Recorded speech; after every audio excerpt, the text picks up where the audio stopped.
ನಮಸ್ಕಾರ.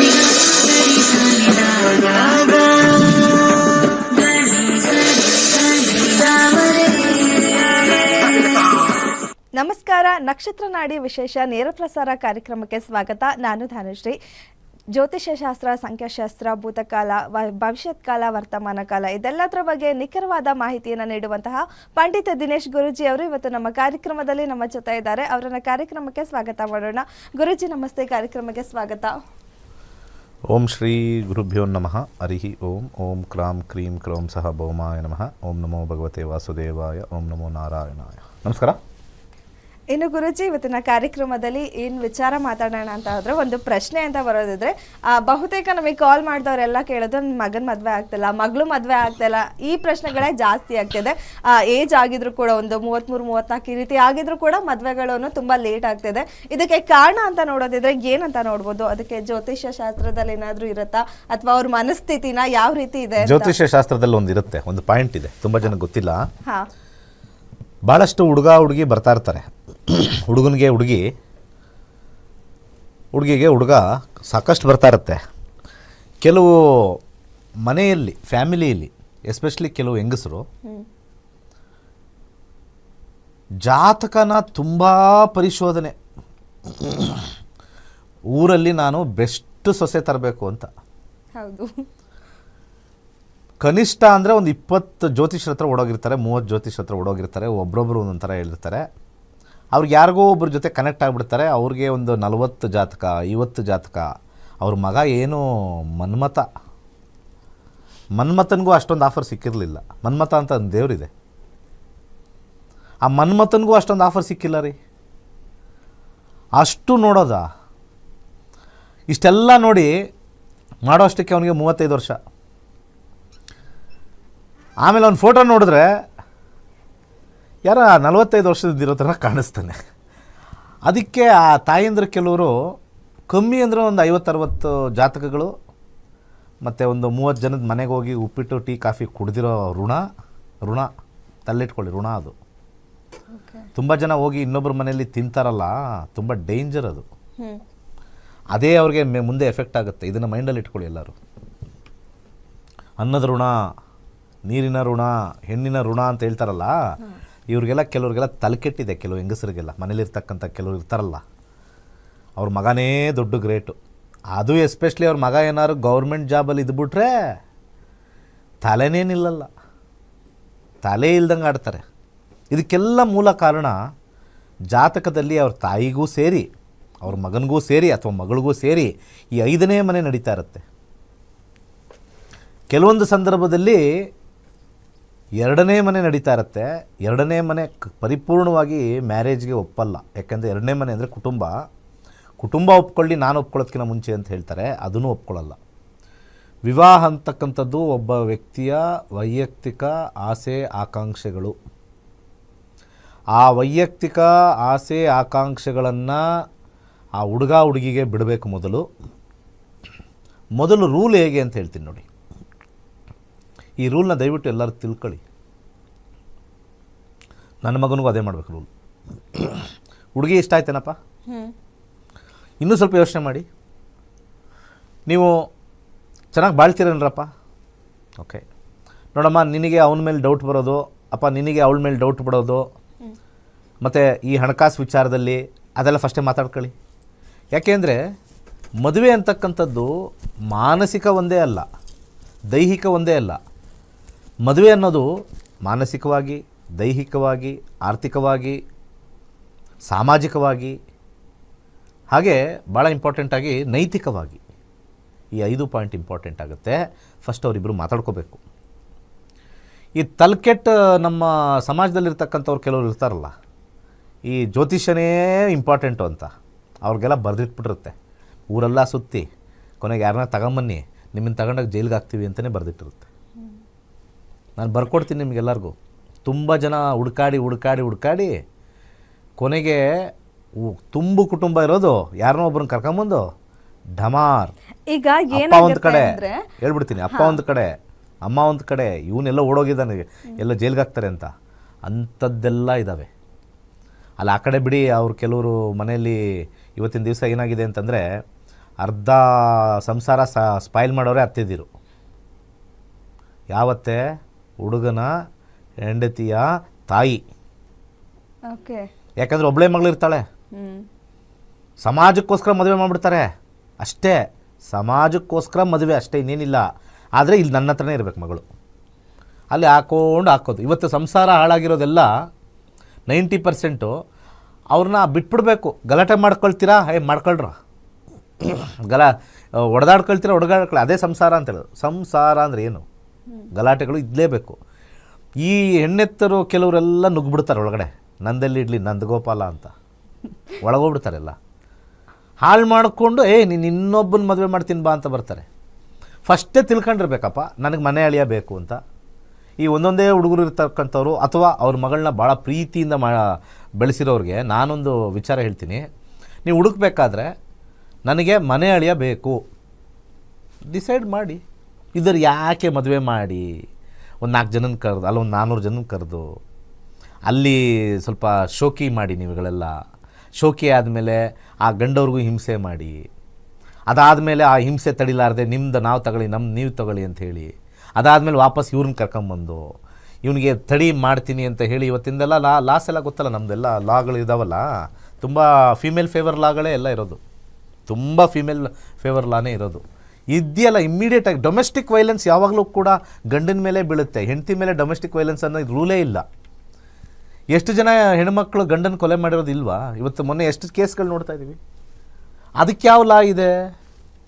ಎಲ್ಲ ನಮ್ಮದು ಹಳೆ ಅಡುಗುಲಜ್ಜಿ ಲಾಗಳನ್ನ ಇಟ್ಕೊಂಡು ಆ ಲಾನ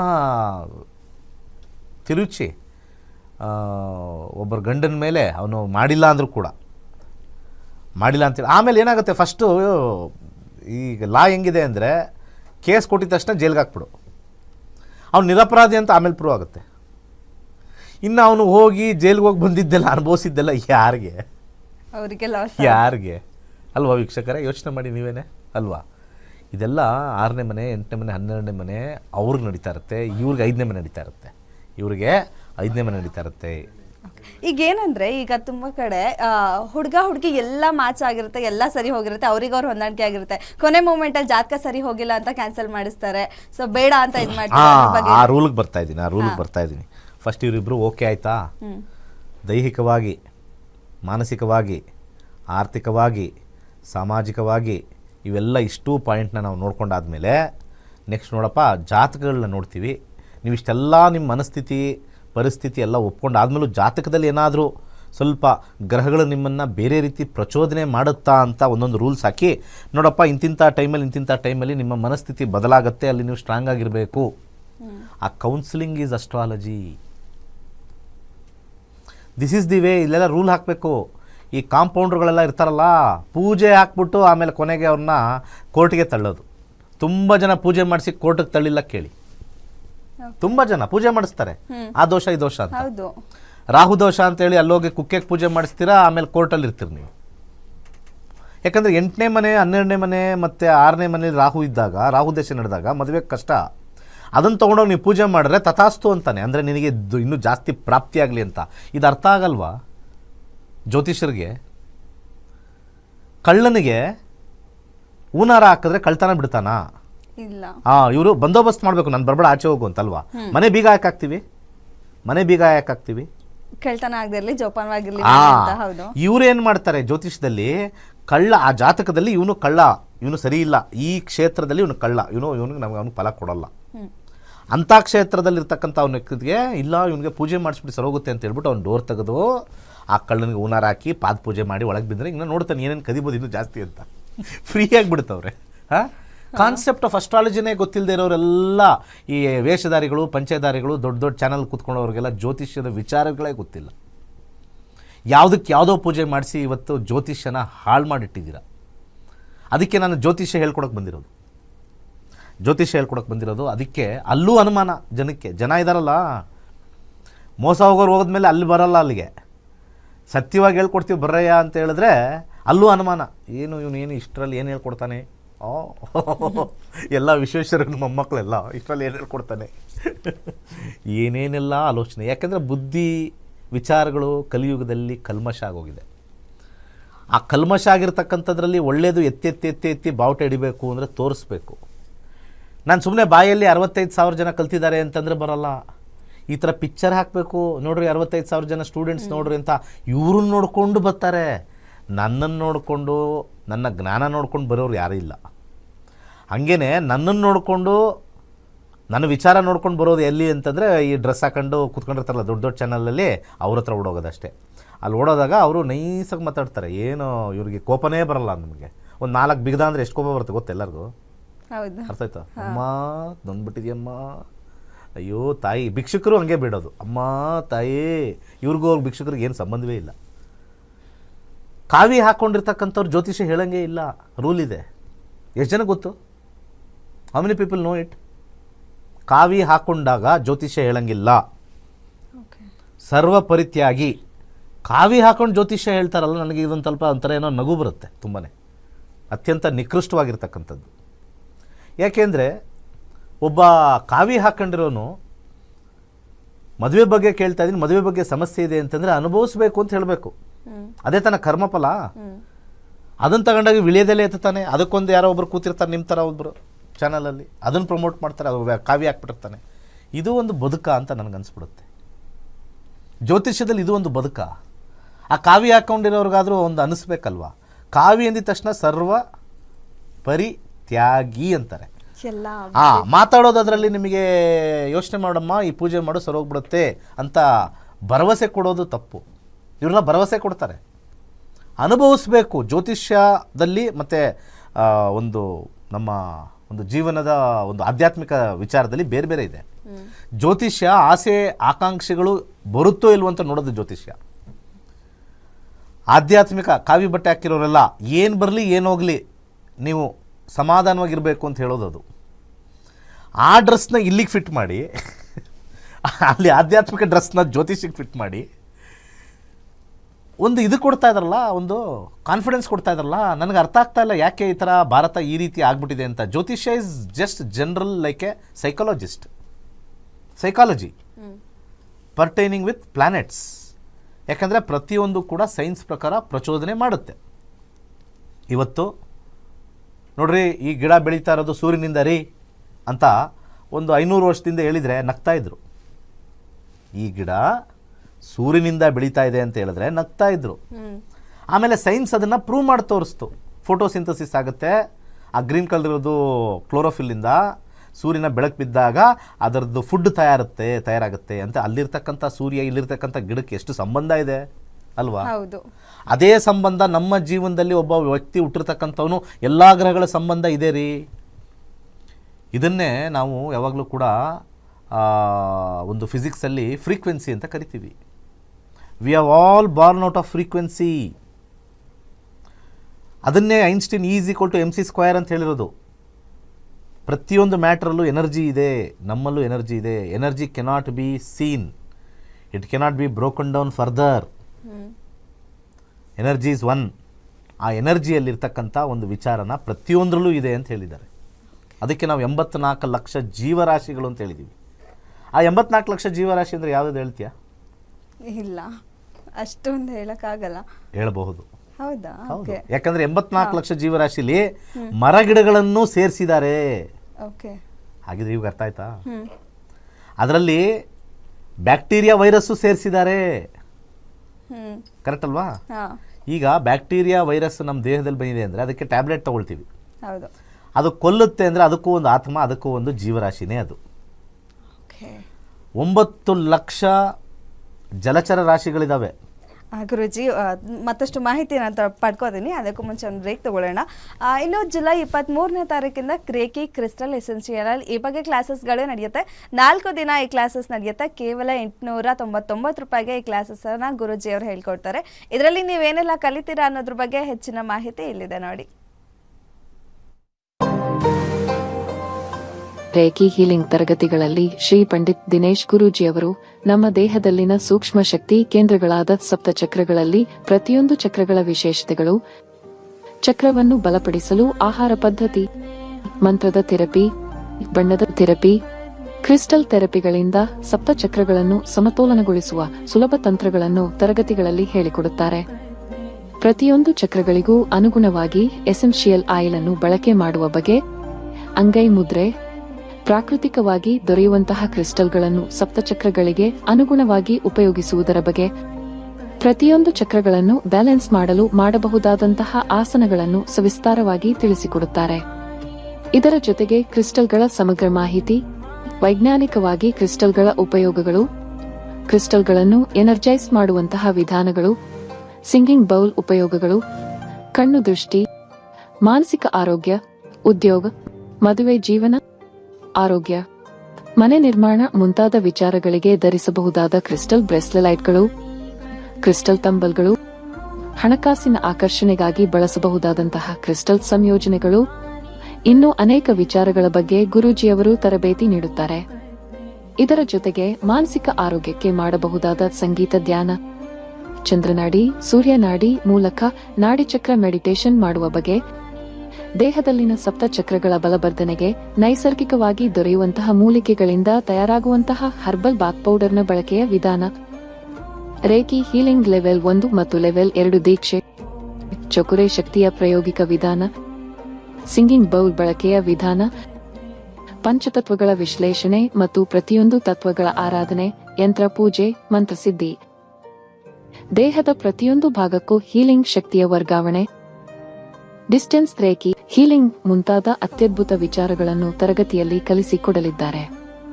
ನಮ್ಮ ದೇಹದಲ್ಲಿನ ಮೂಲಾಧಾರ ಚಕ್ರ, ಸ್ವಾದಿಷ್ಠಾನ ಚಕ್ರ, ಮಣಿಪುರ ಚಕ್ರ, ಅನಾಹತ ಚಕ್ರ, ವಿಶುದ್ಧ ಚಕ್ರ, ಆಜ್ಞಾ ಚಕ್ರ, ಸಹಸ್ರಾರ ಚಕ್ರಗಳನ್ನು ಸಮತೋಲನಗೊಳಿಸುವುದರಿಂದ ದೈಹಿಕವಾಗಿ ಮತ್ತು ಮಾನಸಿಕವಾಗಿ ಆರೋಗ್ಯ ಉತ್ತಮವಾಗುತ್ತದೆ. ಇಷ್ಟೆಲ್ಲ ಅನುಕೂಲ ಇರುವಂತಹ ಈ ತರಗತಿಗೆ ಇಂದೇ ನೋಂದಾಯಿಸಿ ಆರೋಗ್ಯದ ವಿಚಾರದಲ್ಲಿ ಅನುಕೂಲಗಳನ್ನು ಪಡೆಯಿರಿ. ಹೆಚ್ಚಿನ ಮಾಹಿತಿಗೆ ಇಂದೇ ನಮ್ಮ ನಕ್ಷತ್ರ ನಾಡಿ ತಂಡವನ್ನು ಸಂಪರ್ಕಿಸಿ. ಧನ್ಯವಾದಗಳು.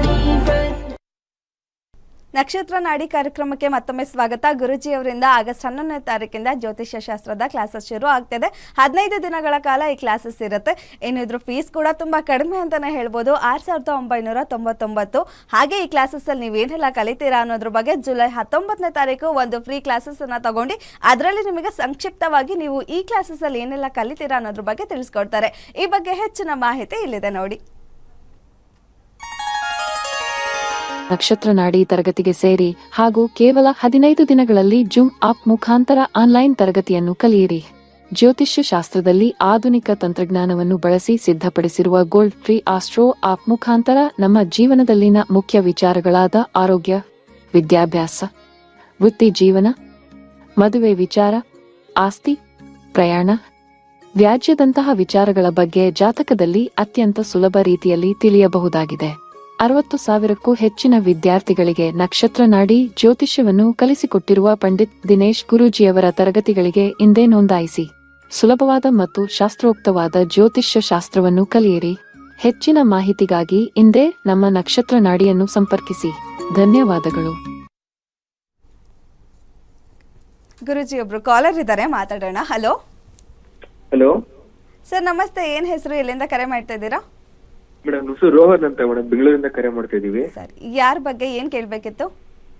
ನಮ್ಮ ಬಗ್ಗೆ ಕೇಳಬೇಕಿತ್ತು, ಜಾಬ್ ಬಗ್ಗೆ ಕೇಳಬೇಕಿತ್ತು. ಓಕೆ, ಡೇಟ್ ಆಫ್ ಬರ್ತ್ ಹೇಳಿ ನಿಮ್ದು. ಮೇಡಮ್ ಇದು ಪ್ರಶ್ನಾಶಾಸ್ತ್ರ. ಪ್ರಶ್ನಾಶಾಸ್ತ್ರನ? ಸರಿ, ಓಕೆ. 1ರಿಂದ 249 ಒಂದು ನಂಬರ್ ಹೇಳಿ. 111 ಮೇಡಮ್. 111. ಸರಿ, ಏನ್ ಪ್ರಶ್ನೆ ಇದೆ ಕೇಳಿ, ಗುರುಜಿ ಇದ್ದಾರೆ, ಮಾತಾಡಿ. ಹೇಳಿ ಗುರುಗಳ. ನಮಸ್ತೆ ಗುರುಗಳ. ನಮಸ್ಕಾರ ಗುರುಗಳ. ಅದು ಒಂದು ಜಾಬ್ಗೆ ಇಂಟರ್ವ್ಯೂ ಅಪ್ಲೈ ಮಾಡಿದೆ ಗುರು. ಒಂದು ರೌಂಡ್ ಇಂಟರ್ವ್ಯೂ ಆಯ್ತು. ಸೊ ಇನ್ನೊಂದು ರೌಂಡ್ ಇಂಟರ್ವ್ಯೂ ಇದೆ ಗುರುಗಳ. ಅದಲ್ಲಿ ಇಂಟರ್ವ್ಯೂ ಆಗಿ ಸೆಲೆಕ್ಟ್ ಆಗ್ತೀನಿ, ಅದೇ ಜಾಬ್ಗೆ ಹೋಗ್ತೀನಿ ಅಂತ ತಿಳ್ಕೊಬೇಕಾಯ್ತು ಗುರುಗಳ. ಇಲ್ಲಿ ನೋಡಿ, ಕೇಳಿರ್ತಕ್ಕಂಥ ಪ್ರಶ್ನಾಶಾಸ್ತ್ರದಲ್ಲಿ ಅಂತರ್ಭುಕ್ತಿ ನೋಡ್ತೀವಿ, ಯೆಲ್ಲೋ ಕಲರ್ ಇದೆ ಅಂತರ್ಭುಕ್ತಿ. 12 ಬಂದಾಗ ಸ್ವಲ್ಪ ಟಫ್ ಇದೆ. ಸ್ಯಾಲ್ರಿ ನೆಗೋಷಿಯೇಷನಲ್ಲಿ ಸ್ವಲ್ಪ ಹಿಂದೆ ಮುಂದೆ ಆಗಬಹುದು. ಹೋಲ್ಡಲ್ಲಿ ಇಡ್ತಾರೆ ನಿಮ್ಮನ್ನು 12 ಬಂದಿರೋದ್ರಿಂದ. ಸ್ವಲ್ಪ ಅದು ಸಕ್ಸಸ್ ಆಗಬೇಕು ಅಂತ ಏನಾದ್ರು ಆಸೆ ಆಕಾಂಕ್ಷೆಗಳಿದ್ದರೆ ಅದನ್ನು ಸ್ವಲ್ಪ ದಾನ ಮಾಡಿ ಟ್ರೈ ಮಾಡಿ. ಬಾಳೆಹಣ್ಣನ್ನು ಕಂಟಿನ್ಯೂಸ್ ಆಗಿ 3 to 4 ಡೇಸು ಇವತ್ತಿಂದ ದಾನ ಮಾಡಿ, ಸಕ್ಸಸ್ ಆಗುತ್ತೆ. ಬಟ್ ಅದು ನೀವು ಚೆನ್ನಾಗಿ ಮಾಡಿದ್ದೀರಾ ಅಂತ ತೋರಿಸ್ತದೆ. 7 ಮತ್ತು 6 ಒಳ್ಳೆಯದಾಗಲಿ. ಓಕೆ, ಧನ್ಯವಾದ ಸರ್ ಕರೆ ಮಾಡೋದಕ್ಕೆ. ಮತ್ತೊಬ್ರು ಕಾಲರ್ ಇದ್ದಾರೆ. ಹಲೋ ಸರ್, ನಮಸ್ತೆ. ಏನ್ ಹೆಸರು, ಎಲ್ಲಿಂದ ಕರೆ ಮಾಡ್ತಾ ಇದ್ದೀರಾ? ಹಲೋ ಹಲೋ ಸರ್, ಹೇಳಿ, ಏನ್ ಹೆಸರು, ಎಲ್ಲಿಂದ ಕರೆ ಮಾಡ್ತಾ ಇದ್ದೀರಾ? ಆದಿತ್ಯ ಅಂತ ಬೆಂಗಳೂರಿಂದ ಮಗನ್ ಬಗ್ಗೆ ಎಜುಕೇಶನ್ ಬಗ್ಗೆ ಸರಿ, ಓಕೆ. ಅವ್ರ ಡೇಟ್ ಆಫ್ ಬರ್ತ್ ಹೇಳಿ, ಸ್ವಲ್ಪ ಜೋರಾಗಿ ಮಾತಾಡಿ. 9/11/2002. 9/11/2002. ಹುಟ್ಟಿದ ಸಮಯ 11:53 AM ಬ್ಯಾಂಗ್ಳೂರ್. 11:53 AM. ಹುಟ್ಟಿದ ಸ್ಥಳ ಬ್ಯಾಂಗ್ಳೂರ್. ಬ್ಯಾಂಗ್ಳೂರ್. ಸರಿ, ಏನ್ ಪ್ರಶ್ನೆ ಇದೆ ಕೇಳಿ ಸರ್. ಹೇಳಿ, ಏನ್ ಕೇಳಿ? ಗುರುಜಿ, ಜೋರಾಗಿ ಕೇಳಿ, ಜೋರಾಗಿ ಮಾತಾಡಿ. ಸ್ವಲ್ಪ ವಾಯ್ಸ್ ಇಲ್ವಾ? ತಿಂಡಿ ತಿಂದಿಲ್ವಾ? ಎಲ್ಲ ಕೇಳಿಸ್ತಾ ಇದೆಯಾ ಈಗ? ಜೋರಾಗಿ ಮಾಡ್ರಿ, ನಮ್ ಕೇಳಿಸ್ತಾ. ನಾನು ತಿಂಡಿ ತಿಂದಿಲ್ಲ, ನೀವು ತಿಂದಿರಲ್ಲ, ಹೇಳಿ ಬೇಗ. ಮಗ ಬಿಟೆಕ್ ಆಗಿದೆ ಈಗ. Okay. M.Tech ಗೆ ಟ್ರೈ ಮಾಡಕ್ಕ ಇದ್ ಮಾಡ್ತಾ ಇದ್ದ. ಸೊ M.Tech ಗೆ ಹೋಗೋದು ಇಲ್ಲಿ ಮಾಡೋದು ಬೆಸ್ಟ್ ಇಲ್ಲ ಔಟ್ಸೈಡ್ ಮಾಡೋದು ಅಂತ ಪ್ರಶ್ನೆ. ಓಕೆ. ಫಾರಿನ್ ಮಾಡೋದಾ ಇಂಡಿಯಾದಲ್ಲಿ ಮಾಡೋದಾ ಅಂತ? ಓಕೆ, ನೀವು ಸ್ವಲ್ಪ ಜೋರಾಗಿ ಮಾತಾಡಿಲ್ಲ, ಅದಕ್ಕೆ ನಂಗೆ ಕೇಳಿಸಿಲ್ಲ. 9/11/2002 ನಾ? ಹೌದು, 2002. ಹೌದು. ಓಕೆ, ಆಯಿತು. ಸೊ ಇದ್ರ ಪ್ರಕಾರ ಧನುರ್ ರಾಶಿ ಬರ್ತಾ ಇದೆ, ಮಕರ ಲಗ್ನ. ಆಮೇಲೆ ಜ್ಯೋತಿಷ್ಯದ ತರಗತಿ ಇರುತ್ತೆ ಸ್ಯಾಟರ್ಡೆ ಫ್ರೀಯಾಗಿ. ಯಾವ ಥರ ಇದನ್ನು ಕಲ್ತ್ಕೋಬೋದು ನಿಮ್ಮ ಮಕ್ಳಿಗೆ ಹೇಳ್ರಿ. ನೀವೆಲ್ಲ ಹಿಂದೂಗಳಲ್ವೇನ್ರಿ? ಹೇಳ್ರಿ ಮಕ್ಕಳಿಗೆ ಕಲ್ತ್ಕೊಳಕ್ಕೆ. ಹಿಂದೂ ಧರ್ಮದಲ್ಲಾಗಿ ಹೇಳೋದಿಲ್ವಲ್ಲ, M.Tech ಮಾಡು, B.Tech ಮಾಡು, ಮುಸ್ಲಿಂ ಕಂಟ್ರಿಗೆ ಹೋಗಿ ಕೆಲಸ ಮಾಡು. ಇಂಥದ್ದನ್ನೇ ಹೇಳ್ಕೊಡಿ. ಎಲ್ಲ ಇಂಥ ಶಾಸ್ತ್ರನ ಕಲೀರಿ ಅಂತ ಹೇಳಲ್ಲ ಯಾರೂ. ತಂದೆ ತಾಯಿಗಳಿಗೆ ಫಸ್ಟ್ ಜವಾಬ್ದಾರಿ ಇಲ್ಲ, ಅದೇ ಪ್ರಾಬ್ಲಮ್ ಇಲ್ಲಿ. ಚಂದ್ರ 12ನೇ ಮನೇಲಿರೋದ್ರಿಂದ 12 ವಿದೇಶ ಅಂತ ತೋರಿಸುತ್ತೆ. ಅಲ್ಲಿಗೆ ಹೋಗಿ ಕಲಿಬೇಕು, ಯಾಕಂದರೆ 12 ಜೊತೆ 9 ಕಾಂಬಿನೇಷನ್ ಇರೋದ್ರಿಂದ ಫಾರಿನಲ್ಲಿ ಹೋಗಿ ಕಲೀರಿ. ಚಂದ್ರ ಆದಮೇಲೆ ಮಂಗಳ ಬರ್ತಾನೆ 12 ಅಲ್ಲೇ ಸ್ಥಳ ಊರ್ತಾರೆ. ಮುಂದಿನ ಕರೆ. ಓಕೆ ಗುರುಜಿ, ಧನ್ಯವಾದ ಸರ್ ಕರೆ ಮಾಡಿದ್ದಕ್ಕೆ. ಗುರುಜಿ, ಆದರೆ ಇವತ್ತಿನ ಇನ್ನು ಕಾರ್ಯಕ್ರಮದಲ್ಲಿ ಮುಗಿಸೋ ಟೈಮ್ ಆಯಿತು. ನಾವು ಹಿಂದೂ ಧರ್ಮದಲ್ಲಿರ್ತಕ್ಕಂಥ ಎಲ್ಲ ಪೋಷಕರು ಜ್ಯೋತಿಷ್ಯ ಕೇಳಕ್ಕೆ ಹೋಗ್ತೀರಾ, ಅದನ್ನು ಉಳಿಸಿ ಬೆಳೆಸಿರತಕ್ಕಂಥದ್ದು ಮಾಡಿದ್ರೆ ನಿಮಗೆ ನವಗ್ರಹಗಳು ಒಳ್ಳೇದು ಮಾಡ್ತವೆ. ಇದು ನಾನು ಬರ್ಕೊಡ್ತೀನಿ ಇವತ್ತು. ಯಾರ್ಯಾರು ದೇವಸ್ಥಾನಗಳಿಗೆ ಓಡೋಗ್ತಾ ಇರೋದು, ನವಗ್ರಹ ಪೂಜೆ ಅಂತ ಓಡೋಗ್ತಾ ಇದ್ದೀರಲ್ಲ, ಆ ಗ್ರಹಗಳನ್ನು, ಆ ಶಾಸ್ತ್ರವನ್ನು ಉಳಿಸಿ ಬೆಳೆಸ್ತೀನಿ ಅನ್ನೋ ಒಂದು ಸಂಕಲ್ಪವನ್ನು ಮಾಡಿಕೊಂಡ್ರೆ ಅವರು ಆಶೀರ್ವಾದ ಮಾಡಲ್ವಾ? ಮಾಡ್ತಾರೆ. ಅಷ್ಟೇ ತಿಳ್ಕೊಳ್ಳಿ. ಒಂದು ಸಣ್ಣ ವಿಚಾರ ನಿಮ್ಮ ತಲೆಗೆ ಬರ್ತಾ ಇಲ್ಲ. ಯಾವಾಗ ನಿಮ್ಮ ತಲೆಗೆ ಬರುತ್ತೆ, ಮನಸ್ಸಿಗೆ ಬರುತ್ತೆ. ಮಕ್ಕಳನ್ನ ಪುಷ್ ಮಾಡ್ತೀರಾ. ಏನು 15 ದಿವಸದ ಕ್ಲಾಸ್ ಹೋಗೋ, ಸಾಯಂಕಾಲ ಕಲಿಯೋ. ವೇದಗಳನ್ನಂತೂ ಕಲಿಯೋಕ್ಕಾಗಲ್ಲ, ಭಗವದ್ಗೀತೆ ಅಂತೂ ಕಲಿಯೋಕ್ಕಾಗಲ್ಲ. ಅಟ್ಲೀಸ್ಟ್ ಜ್ಯೋತಿಷ್ಯ ಕಲಿಯೋಕ್ಕೆ ಏನ್ರಿ ನಿಮಗೆಲ್ಲ ದಾಡಿ? ಕಮ್ಮಿ ಬೇರೆ ಇಟ್ಟಿದ್ದೀನಿ, 6,999. ನನಗೊಂದು ದಕ್ಷಿಣೆ, ಗುರು ದಕ್ಷಿಣೆ. ಅಷ್ಟೂ ಕೊಡೋಕ್ಕೆ ಇಲ್ಲ ಅಂತಂದರೆ M.Techಗೆ ಲಕ್ಷಾಂತರ ರೂಪಾಯಿ, MS-ಗೆ ಲಕ್ಷಾಂತರ ರೂಪಾಯಿ ಕೊಡ್ತಾರೆ. ಫಸ್ಟು ಹಿರಿಯರಾದವರು ಕಲೀಲೇಬೇಕು ಅಂತ ಫೋರ್ಸ್ ಮಾಡಿ. ಬೇರೆ ಧರ್ಮದಲ್ಲಿ ಇಂಥ ಒಂದು ಪುಸ್ತಕ ದಿನ ಓದಲೇಬೇಕು ಅಂತ ಇಲ್ವಾ? ನಮ್ಮಲ್ಲಿಲ್ಲ. ಯಾವತ್ತು ಈ ಅಭಿಯಾನ ಸ್ಟಾರ್ಟ್ ಆಗುತ್ತೋ ಹಿಂದೂ ಧರ್ಮ ಉಳಿಯುತ್ತೆ, ಹಿಂದೂ ಧರ್ಮದಲ್ಲಿರ್ತಕ್ಕಂಥ ಒಂದು ಶಕ್ತಿ ಬೆಳೆಯುತ್ತೆ. ಒಳ್ಳೆಯದಾಗಲಿ. ಸರ್ವೇ ಜನ ಸುಖಿನೋ ಭವಂತು. ಇನ್ನು ವಿಶ್ವದೆಲ್ಲೆಡೆಯಿಂದ 65,000 ವಿದ್ಯಾರ್ಥಿಗಳು ಗುರೂಜಿ ಅವರಿಂದ ಜ್ಯೋತಿಷ ಶಾಸ್ತ್ರವನ್ನ ಕಲ್ತಿದ್ದಾರೆ. ಸೊ ಅವರಲ್ಲಿ ಒಬ್ಬರಾದ ಅನಿಸಿಕೆ, ಅಭಿಪ್ರಾಯ ಇಲ್ಲಿದೆ. ಇದಾಗಿತ್ತು ಇವತ್ತಿನ ನಕ್ಷತ್ರ ನಾಡಿ ವಿಶೇಷ ನೇರ ಪ್ರಸಾರ ಕಾರ್ಯಕ್ರಮ. ನೋಡ್ತಾ ಇರಿ ಗ್ಯಾರಂಟಿ ನ್ಯೂಸ್. ಸುದ್ದಿ ಖಚಿತ, ನ್ಯಾಯ ನಿಶ್ಚಿತ. ನಮಸ್ತೆ, ನನ್ನ ಹೆಸರು ಶ್ರೀಲಲಿತಾ ಶಾಸ್ತ್ರಿ ಅಂತ. ನಾನು ಬೆಂಗಳೂರು ಶ್ರೀನಗರದಿಂದ ಬಂದಿರೋದು. ನಂದು ಇವತ್ತಿನ ಪ್ರೋಗ್ರಾಮಲ್ಲಿ 6th ಡಾಕ್ಟ್ರೇಟ್ ವೇದಿಕ್ ಪ್ರೋಗ್ರಾಮಲ್ಲಿ ಇದ್ದೀವಿ. 6th ಬ್ಯಾಚ್ ಇದು ಡಾಕ್ಟ್ರೇಟ್ ಪ್ರೋಗ್ರಾಮಲ್ಲಿ. ಈ ಒಂದು ವರ್ಷ 2022-23 ಹೇಗೆ ಕಳೀತು ಅಂತಲೇ ಗೊತ್ತಾಗಲಿಲ್ಲ. ದಿನೇಶ್ ಗುರೂಜಿ ಅವರು ಅಭ್ಯಾಸಗಳನ್ನ ಸತತವಾಗಿ ನಮಗೆ ಪಾಠಗಳನ್ನ ಹೇಳಿಕೊಟ್ಟು ನಮಗೆ ಥೀಸಿಸ್ ಬರೆಯೋಕ್ಕೆ ಬಹಳ ಸಹಾಯ ಮಾಡಿದ್ದಾರೆ. ನಾನು 27 ನಕ್ಷತ್ರಗಳು ಹಾಗೂ ಅದರ ಫಲಗಳ ಬಗ್ಗೆ ನಾನು ಥೀಸಿಸ್ನ ಬರೆದಿದ್ದೀನಿ. ನನಗೆ ಈ ಥೀಸಿಸ್ ಬರೆಯೋದಕ್ಕೆ ಬಹಳ ಅನುಕೂಲ ಮಾಡಿಕೊಟ್ರು. Thank you so much guruji. Thank you.